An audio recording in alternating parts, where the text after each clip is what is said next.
ನಾವು ಈ ದಿನ ಭಾರತದಲ್ಲಿ ಬ್ರಿಟಿಷ್ ಆಧಿಪತ್ಯದ ವಿಸ್ತರಣೆ ಈ ವಿಷಯದ ಬಗ್ಗೆ ಚರ್ಚೆ ಮಾಡೋಣ. ಮುಖ್ಯವಾಗಿ ಹಿಂದಿನ ಕ್ಲಾಸಲ್ಲಿ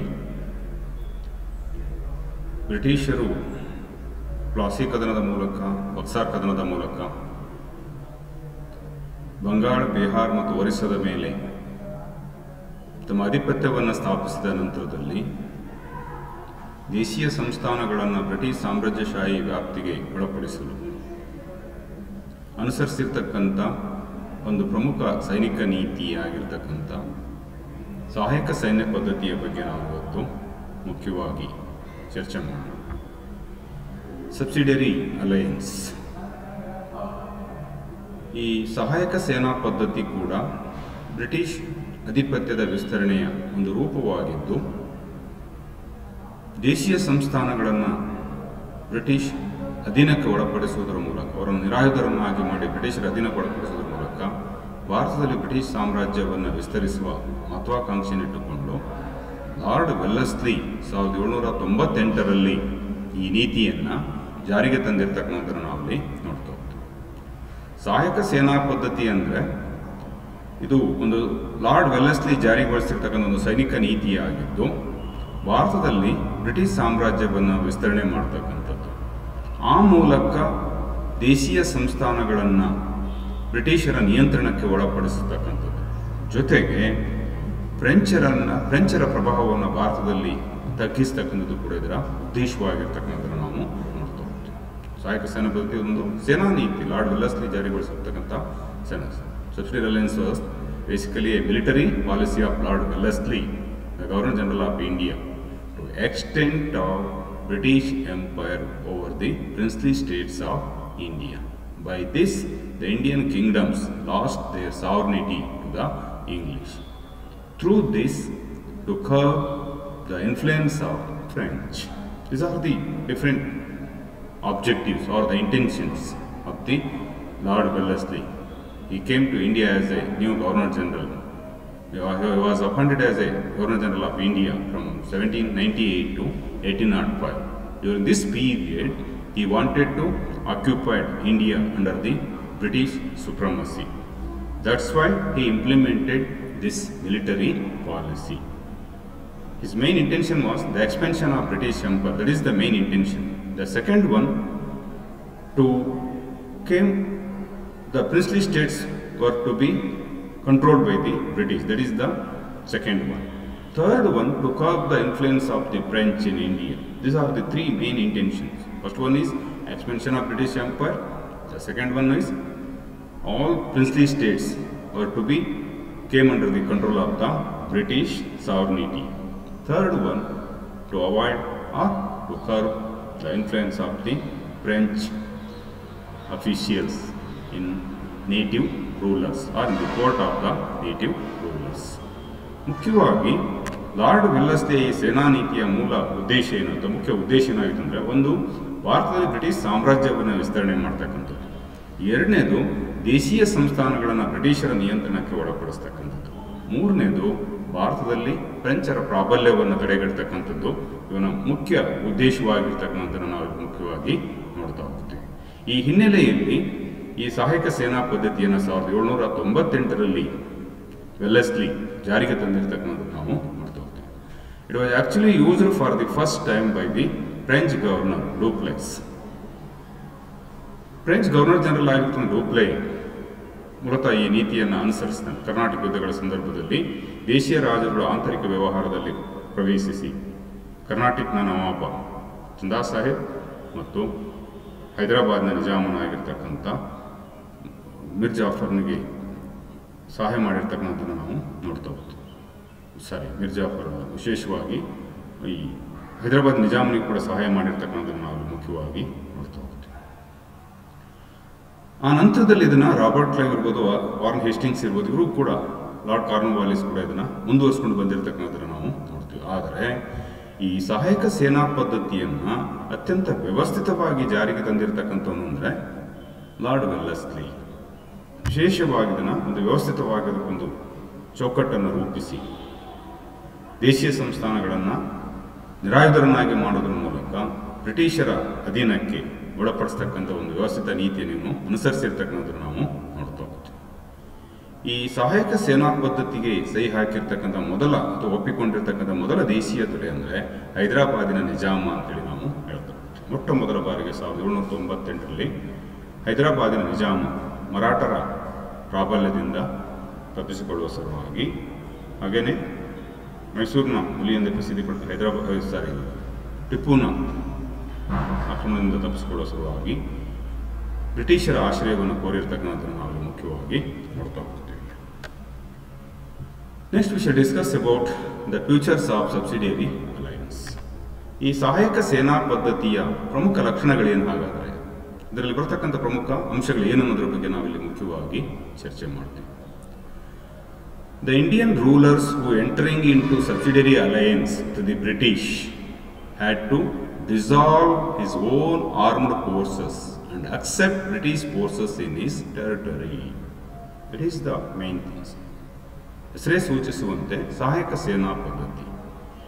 ಯಾರು ಈ ಸಹಾಯಕ ಸೇನಾ ಪದ್ಧತಿಗೆ ಸಹಿ ಹಾಕ್ತಾರೋ ದೇಶೀಯ ದೊರೆಗಳು ಅಥವಾ ಈ ಸಹಾಯಕ ಸೇನಾ ಪದ್ಧತಿಗೆ ಒಪ್ಕೊಳ್ತಾರೋ ಅವರು ತಮ್ಮ ಬಳಿ ಇರತಕ್ಕಂಥ ಸೇನೆಯನ್ನು ವಿಸರ್ಜನೆ ಮಾಡ್ತಕ್ಕಂಥದ್ದು, ತಮ್ಮ ರಕ್ಷಣೆಗಾಗಿ ಇಟ್ಕೊಂಡಿರ್ತಕ್ಕಂಥ ಸೇನೆಯನ್ನು ವಿಸರ್ಜನೆಗೊಳಿಸಿ ತಮ್ಮ ರಕ್ಷಣೆಗೆ ಅಥವಾ ತಮ್ಮ ರಾಜ್ಯದ ರಕ್ಷಣೆಗೆ ಬ್ರಿಟಿಷರ ಸೇನೆಯನ್ನು ನಿಯೋಜಿಸಿಕೊಳ್ತಕ್ಕಂಥದ್ದು ಅಥವಾ ಬ್ರಿಟಿಷರ ಸೇನೆಯನ್ನು ನಿಯೋಜನೆಗೊಳ್ಳಲಿಕ್ಕೆ ಅವಕಾಶವನ್ನು ಕಲ್ಪಿಸಿಕೊಡ್ತಕ್ಕಂಥದ್ದು ನಾವು ಈ ಸಹಾಯಕ ಸೇನಾ ಪದ್ಧತಿಯ ಪ್ರಮುಖ ನಿಬಂಧನೆ ಅಂತ ನಾವು ಗುರುತಿಸ್ತಾ ಹೋಗ್ತೀವಿ.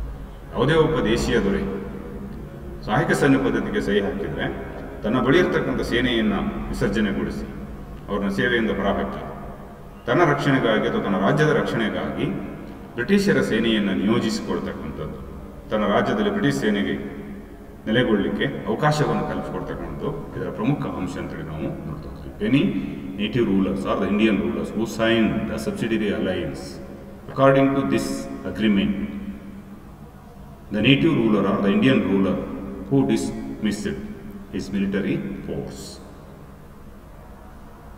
At the same time, he kept the British military for his security as well as the safety of his kingdom. That is the main conditions of the subsidiary alliance. Simply we says that those who are signed the subsidiary alliance, they permitted to keep the British force in his kingdom. At the same time, he has to dissolve his military force. That is the main thing. The second one, he had to pay for the British army's maintenance. ಬ್ರಿಟಿಷರು ತಮ್ಮ ಸೇನೆಯನ್ನು ನಿಯೋಜಿಸಿದ್ದಕ್ಕೆ ಪ್ರತಿಯಾಗಿ ದೇಶೀಯ ದೊರೆಗಳು ತಮ್ಮ ರಾಜ್ಯದಲ್ಲಿ ಏನು British ಸೇನೆಯನ್ನು ಇಟ್ಕೊಳ್ತಾರೋ ಆ ಸೇನೆಯ ಎಲ್ಲ ಖರ್ಚು ವೆಚ್ಚಗಳನ್ನು ಅವರು ತಾವೇ ಭರಿಸಬೇಕಾಗಿತ್ತು. If he failed to make the payment, ಆ ಸೇನೆಯ ಖರ್ಚು ವೆಚ್ಚಗಳನ್ನು ಅವರು ಭರಿಸಬೇಕಾಯಿತು, ನಿಗದಿತ ಮೊತ್ತವನ್ನು ಅವರು ಪ್ರತಿ ವರ್ಷ ಪಾವತಿಸಬೇಕಾಯಿತು. ಒಂದು ವೇಳೆ ಆ ಮೊತ್ತವನ್ನು ಪಾವತಿಸುವಲ್ಲಿ ವಿಫಲರಾದರೆ the portion of his territory would be taken away and ceded to the British. ಒಂದು ವೇಳೆ ಆ ಸೇನಾ ವೆಚ್ಚವನ್ನು ಭರಿಸುವಲ್ಲಿ ದೇಶೀಯ ದೊರೆಗಳು ವಿಫಲರಾದರೆ ಆ ದೇಶೀಯ ದೊರೆಯ ರಾಜ್ಯದ ಒಂದು ಭಾಗವನ್ನು ಬ್ರಿಟಿಷರಿಗೆ ಬಿಟ್ಟು ಕೊಡಬಹುದು, ಬ್ರಿಟಿಷರು ವಶಪಡಿಸಿಕೊಂಡು ತಮ್ಮ ನಿಯಂತ್ರಣಕ್ಕೆ ಅದನ್ನು ತೆಗೆದುಕೊಳ್ತಾ ಇದ್ರು. ಅಂದ್ರೆ ಅರ್ಥ ಏನಂದರೆ ಲಾರ್ಡ್ ವೆಲ್ಲಸ್ಲಿಯ ಮೂಲ ಉದ್ದೇಶ ಏನಾಗಿದೆ, he wanted to extend the British Empire in India through the military tactics like subsidiary alliance.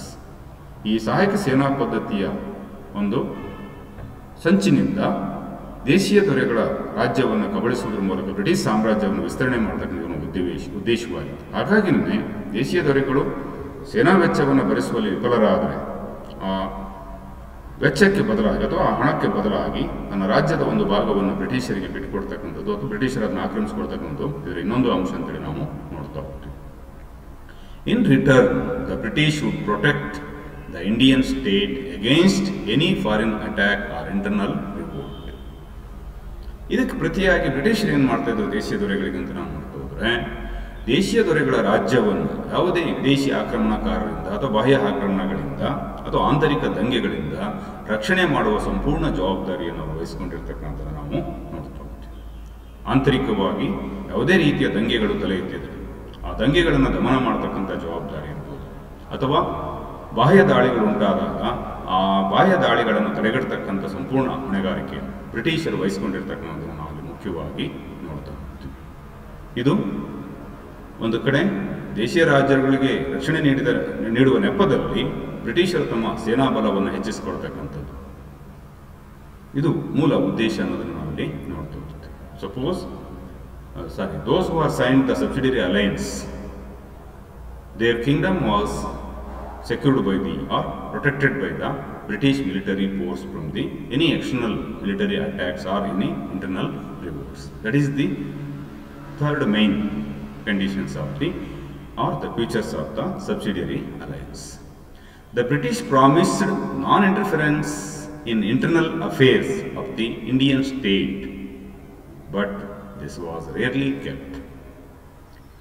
ಈ ಸಹಾಯಕ ಸೇನಾ ಪದ್ಧತಿಗೆ ಸಹಿ ಹಾಕುವ ಸಂದರ್ಭದಲ್ಲಿ ದೇಶೀಯ ದೊರೆಗಳಿಗೆ ಅವರು ಭರವಸೆಯನ್ನು ನೀಡಿರ್ತಕ್ಕಂಥ ನೋಡ್ತಾರೆ. ಏನು ಭರವಸೆ ಅಂದರೆ ಅವರ ಆಂತರಿಕ ವ್ಯವಹಾರದಲ್ಲಿ ಮಧ್ಯ ಪ್ರವೇಶಿಸುವುದಿಲ್ಲವೆಂಬ ಭರವಸೆ. ಅಂದರೆ simply we says the British who kept the control of the external affairs, but the native rulers who had a liberty to the internal administrative system.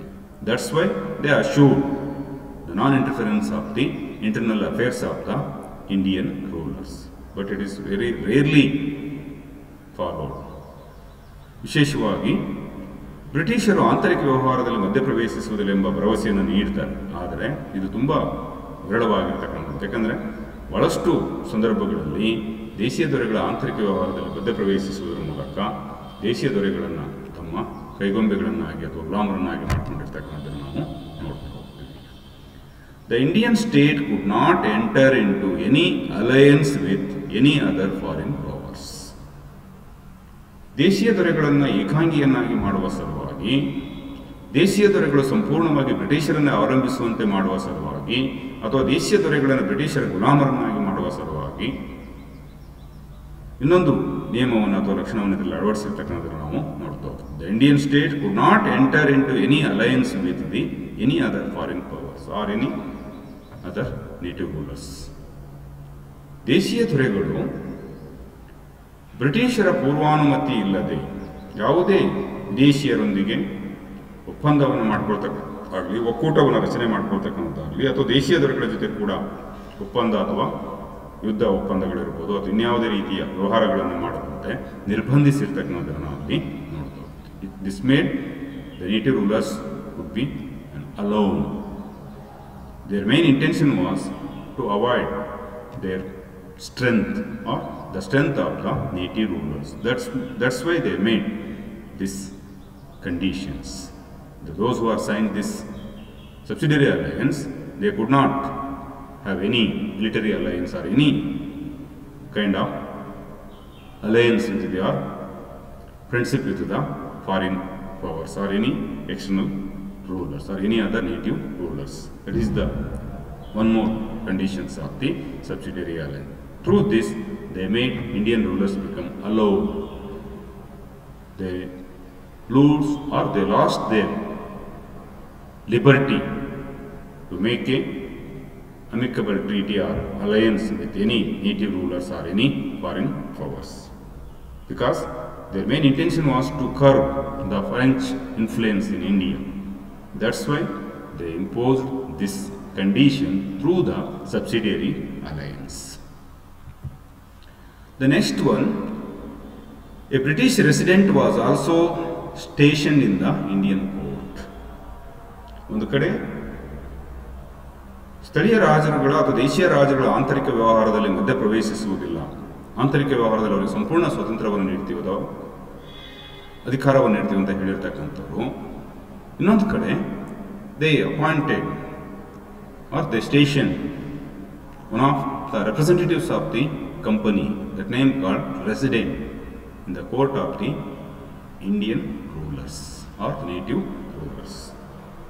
ವಿಶೇಷವಾಗಿ ಆಂತರಿಕ ವ್ಯವಹಾರಗಳ ಮೇಲ್ವಿಚಾರಣೆಗಾಗಿ ಸಹಾಯಕ ಸೇನಾ ಪದ್ಧತಿಯನ್ನು ಒಪ್ಪಿಕೊಂಡಿರ್ತಕ್ಕಂಥ ದೇಶೀಯ ರಾಜರುಗಳ ಆಸ್ಥಾನದಲ್ಲಿ ರೆಸಿಡೆಂಟ್ ಎಂಬ ಒಬ್ಬ ಅಧಿಕಾರಿಯನ್ನು ನೇಮಕ ಮಾಡಿರ್ತಕ್ಕಂಥ ಬ್ರಿಟಿಷ್ ಕಂಪನಿಯ ಪ್ರತಿನಿಧಿಯಾಗಿ ನೇಮಕ ಮಾಡಿರ್ತಕ್ಕಂಥದ್ದನ್ನು ನಾವು ಇದು ಇನ್ನೊಂದು ಪ್ರಮುಖವಾಗಿರ್ತಕ್ಕಂಥ ಅಂಶ ಅಂತೇಳಿ ಕೂಡ ನಾವು ಇಲ್ಲಿ ನೋಡ್ತೇವೆ. ವಿಶೇಷವಾಗಿದ್ದು ಆಂತರಿಕ ವ್ಯವಹಾರಗಳನ್ನು ನಿಯಂತ್ರಿಸ್ತಕ್ಕಂಥದ್ದು ಇದರ ಮೂಲ ಉದ್ದೇಶವಾಗಿರ್ತದೆ. ಒಂದು ಕಡೆ ಅವರು ಆಂತರಿಕ ವ್ಯವಹಾರದಲ್ಲಿ ಮಧ್ಯಪ್ರವೇಶಿಸುವುದಿಲ್ಲ ಅಂತ ಹೇಳ್ತಾರೆ, ಆದರೆ ಇನ್ನೊಂದು ಕಡೆ ಆಂತರಿಕ ವ್ಯವಹಾರಗಳ ಮೇಲ್ವಿಚಾರಣೆಗಾಗಿ ದೇಶೀಯ ರಾಜರುಗಳಿಗೆ ಸಲಹೆ ಸೂಚನೆಗಳನ್ನು ನೀಡುವ ಸಲುವಾಗಿ ಕಂಪನಿಯ ಪ್ರತಿನಿಧಿಯಾಗಿ ರೆಸಿಡೆಂಟ್ ಎಂಬ ಅಧಿಕಾರಿಯನ್ನು ಸಹಾಯಕ ಸೇನಾ ಪದ್ಧತಿಯನ್ನು ಒಪ್ಪಿಕೊಂಡ ದೇಶೀಯ ರಾಜರುಗಳ ಆಸ್ಥಾನದಲ್ಲಿ ನಿಯೋಜಿಸಿರ್ತಕ್ಕಂಥದ್ದು ನಾವು ನೋಡ್ತಾ ಹೋಗ್ತೀವಿ. He could also not employ any other foreigners other than Englishmen in his service. ಇವರು ಕೂಡ ಬ್ರಿಟಿಷರನ್ನು ಹೊರತುಪಡಿಸಿ ಬೇರೆ ಯಾವುದೇ ರೀತಿಯ ವಿದೇಶಿಯರನ್ನು ನೇಮಕ ಮಾಡಿಕೊಳ್ಳಲು ನಿರ್ಬಂಧಿಸಿರ್ತಕ್ಕಂಥ ನೋಡ್ತಾರೆ. And if he were employing any on the signing of the alliance he had to terminate them from his service. ಈ ದೇಶೀಯ ರಾಜರುಗಳು ಈ ಹಿಂದೆ ಏನಾದರೂ ವಿದೇಶಿಯರೊಂದಿಗೆ ಒಪ್ಪಂದವನ್ನು ಮಾಡಿಕೊಂಡಿದ್ರೆ ಅಥವಾ ತಮ್ಮ ಆಸ್ಥಾನದಲ್ಲಿ ವಿದೇಶಿಯರನ್ನು ವಿಶೇಷವಾಗಿ ಫ್ರೆಂಚ್ ಅಧಿಕಾರಿಗಳನ್ನು ನೇಮಕ ಮಾಡಿಕೊಂಡಿದ್ರೆ they should be terminate all these things, either alliance or amicable treaties or any foreign officials who are appointed on their own. They should be terminate all these things from the service. That's also one of the other main conditions of the subsidiary alliance. ಆಮೇಲೆ the Indian state could also not enter into any political connection with another Indian state without British approval. ದೇಶೀಯ ರಾಜರುಗಳು ಸಹಾಯಕ ಸೇನಾ ಪದ್ಧತಿಯನ್ನು ಒಪ್ಪಿಕೊಂಡ ನಂತರದಲ್ಲಿ ಬ್ರಿಟಿಷರ ಪೂರ್ವಾನುಮತಿ ಇಲ್ಲದೆ ಯಾವುದೇ ರೀತಿಯ ಇತರ ದೇಶೀಯ ರಾಜರುಗಳ ಜೊತೆ ಸಂಬಂಧವನ್ನು ಹೊಂದದಂತೆ ಅಥವಾ ಯಾವುದೇ ರೀತಿಯ ರಾಜಕೀಯವಾಗಿ ಆರ್ಥಿಕವಾಗಿ ಯಾವುದೇ ರೀತಿಯ ಸಂಬಂಧಗಳನ್ನು ಅಥವಾ ರಾಜಕೀಯ ಸಂಬಂಧಗಳನ್ನು ಹೊಂದದಂತೆ ನಿರ್ಬಂಧಿಸಿರ್ತಕ್ಕಂಥದ್ದು ನಾವು ಅಲ್ಲಿ ನೋಡ್ತಾ ಹೋಗ್ತೀವಿ. ಅಂದರೆ ಅರ್ಥ ಏನಂದರೆ they wanted to make a law. Through this, they curbed their strength, or they curbed the strength of the native rulers, or they wanted to avoid any other revolt or any other rebellions against the British. That's why they wanted to weaken the native rulers. That's why they, without any permission or without any approval of the British, the native rulers, those who are signed the subsidiary alliance, they would not have any rights to political connection with the contemporary rulers or the neighboring kingdoms. The Indian ruler thus lost all powers in respect of foreign affairs and the military. ಸಹಾಯಕ ಸೇನಾ ಪದ್ಧತಿಯನ್ನು ಒಪ್ಪಿಕೊಂಡಿರ್ತಕ್ಕಂಥ ದೇಶೀಯ ದೊರೆಗಳು ತಮ್ಮ ಎಲ್ಲ ರೀತಿಯ ವಿದೇಶಿ ಸಂಬಂಧಗಳನ್ನು ಮತ್ತು ಸೇನಾ ಸ್ವಾತಂತ್ರ್ಯವನ್ನು ಕಳೆದುಕೊಂಡಿರ್ತಕ್ಕಂಥದ್ದು ನಾವು ಇಲ್ಲಿ ನೋಡ್ತಾ ಹೋಗ್ತೀವಿ. Foreign affairs and the military control, military power was in the hands of the British.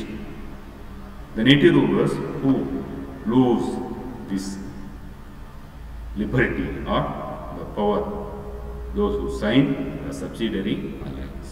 ಸಹಾಯಕ ಸೇನಾ ಪದ್ಧತಿಗೆ ಸಹಿ ಹಾಕಿರ್ತಕ್ಕಂಥ ದೇಶೀಯ ದೊರೆಗಳು ವಿಶೇಷವಾಗಿ ಈ ಬಾಹ್ಯ ವ್ಯವಹಾರಗಳನ್ನು, ಫಾರಿನ್ ಅಫೇರ್ಸ್, ವಿದೇಶಾಂಗ ವ್ಯವಹಾರಗಳನ್ನಿರ್ಬೋದು, ಮಿಲಿಟರಿ ಚಟುವಟಿಕೆಗಳ ಸಂಪೂರ್ಣ ಅಧಿಕಾರವನ್ನು ಬ್ರಿಟಿಷರಿಗೆ ಬಿಟ್ಟುಕೊಡುವುದರ ಮೂಲಕ ಆ ಎರಡು ಅಧಿಕಾರವನ್ನು ಕೂಡ ಸಂಪೂರ್ಣವಾಗಿ ಕಳೆದುಕೊಂಡಿರ್ತಕ್ಕಂಥದ್ದು ನಾವು ನೋಡ್ತೀವಿ. Totally they depended the Britishers.